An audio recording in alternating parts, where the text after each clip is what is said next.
23 trades, 33 players, Gonzo. That was today's trade deadline, and our coverage here on the fourth period, once again brought to you by our good friends at CCM Hockey. That's Aaron Ward and Dennis Bernstein. I'm David Pagnotta.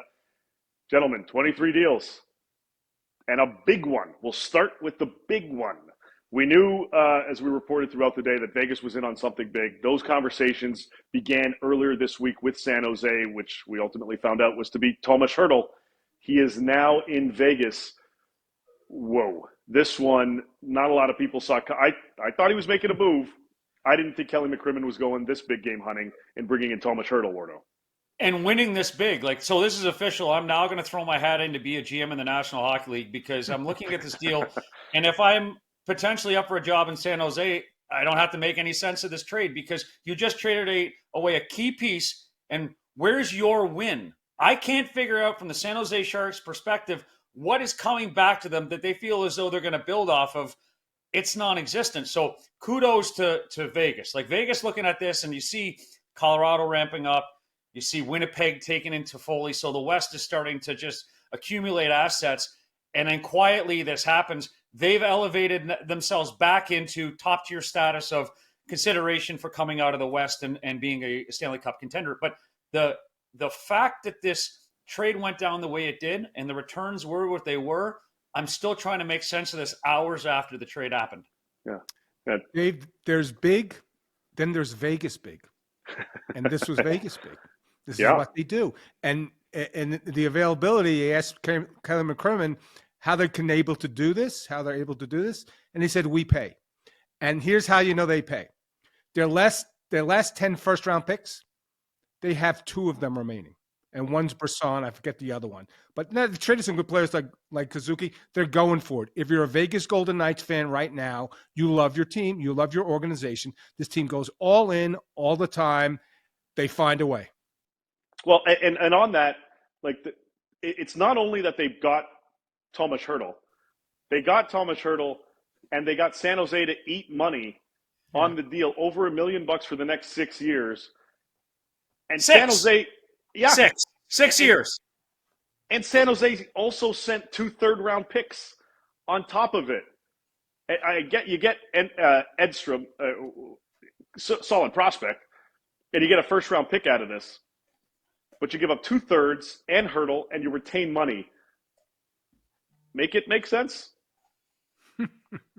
Maybe? Wardo? I don't know. It's like the rest of us. We go to Vegas and we get fleeced in a casino. Just happened this time. It's in T-Mobile Arena. I can't for the life of me make sense of it. But listen, good on them. The fact that they figured out how to capitalize on loopholes. I'm not even calling loopholes. The fact that they understand how to work the cap. I mean, kudos to them. They're doing a great job of it. They're remaining competitive. They've got a very aggressive approach to doing this. Like you said, the quote was, we pay, and he's not kidding. So you know that this is a Vegas team from a message sent to that locker room, in spite of whatever injuries exist currently. Stone may be back in the playoffs. Martinez soon to be back, I guess. However this works, this is a shot in the arm from an organization that, they've been stumbling lately, to be honest. The way they're playing, they're searching for something. If you want to immediately turn the light on in the psyche of an organization and a locker room, putting in talent like that, these guys are like, let's go. We got no excuses. Yeah, I spoke to one player right as this trade was becoming public, and he blown away.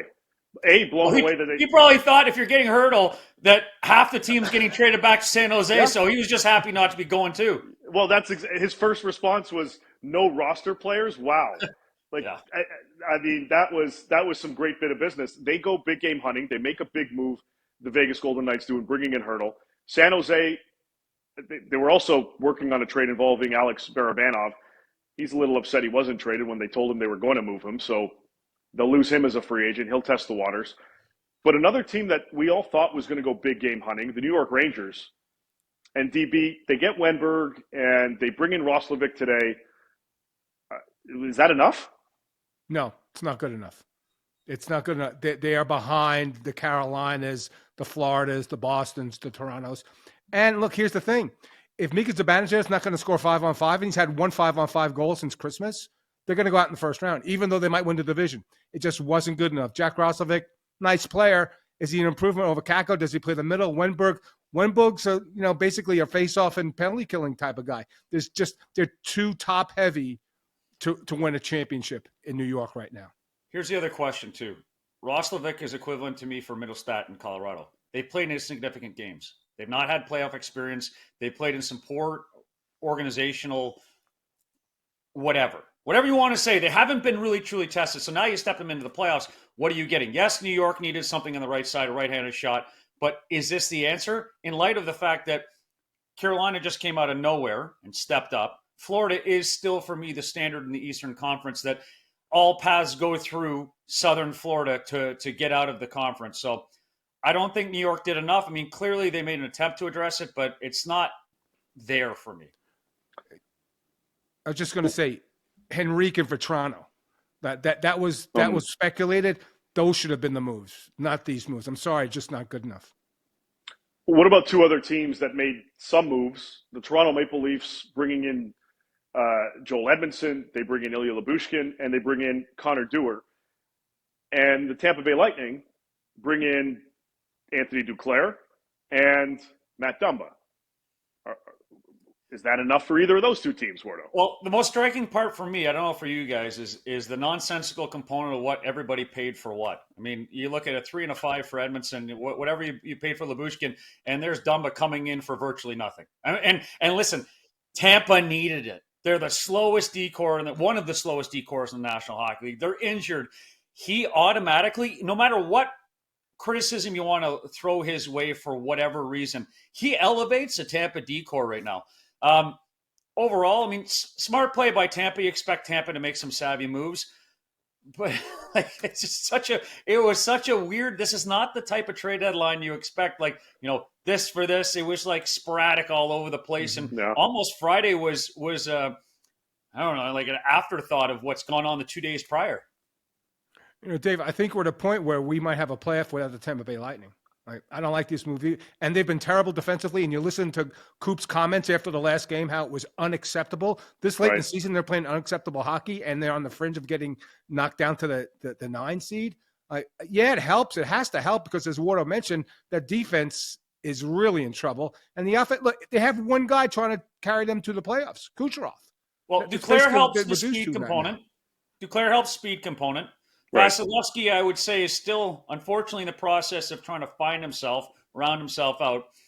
Injuries have decimated this group on the D-core. They're older, and they're just not nimble. And so, I mean, I feel like Dumba is going to allow kind of some patchwork on that D-core, actually get him through. The Jets add Toffoli. They make some noise. Colorado adds a variety of different players to deepen their roster a little bit further. They made some noise. Tanev in Dallas.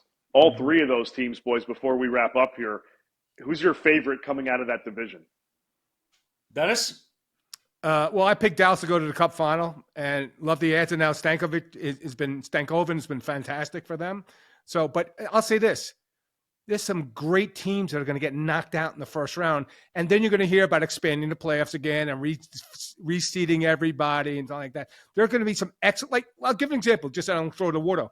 Like, what happens if Vegas gets eliminated in the first round by Edmonton? Is everybody going to crap all over McCrimmon for making all these moves? Which could happen. There's no guarantees here. Here's the thing. Like, everybody got better. So we're in the same spot in the West that we were 2 weeks ago because everybody got better. I'm going to go with Colorado. And for me, I feel like, so Middlestat coming in, smart play. Colorado's getting back to Kushkin. If he keeps things on the rails, like from a personal standpoint, that's great. The Landeskog thing is like kind of twinkling out there in the distance. We don't know anything. But the most underrated acquisition for me is Walker. And actually, I would tell you it's a significant upgrade over Bo Byram because of the fact that you're taking a guy that in Philly didn't, I don't think, have an opportunity to show exactly the way his game plays well, but he still played it very well to his abilities. He's offensive. He jumps up in the play. He's actually on par with Yossi and Makar, his teammate, with rushing the puck, bringing in the zone. I think being put into a talented lineup like this with a style like this guy could blow the doors off. The stretch run officially begins now. as the trade deadline has come and gone. Playoffs start on April 22nd. Gentlemen, it's been a fun week, a few weeks here leading up to the deadline. We're going to continue our overall coverage here on the fourth period. But for now, that's it from trade deadline land. That's Aaron Ward and Dennis Bernstein. I'm Dave Pagnotta. Time to go to bed.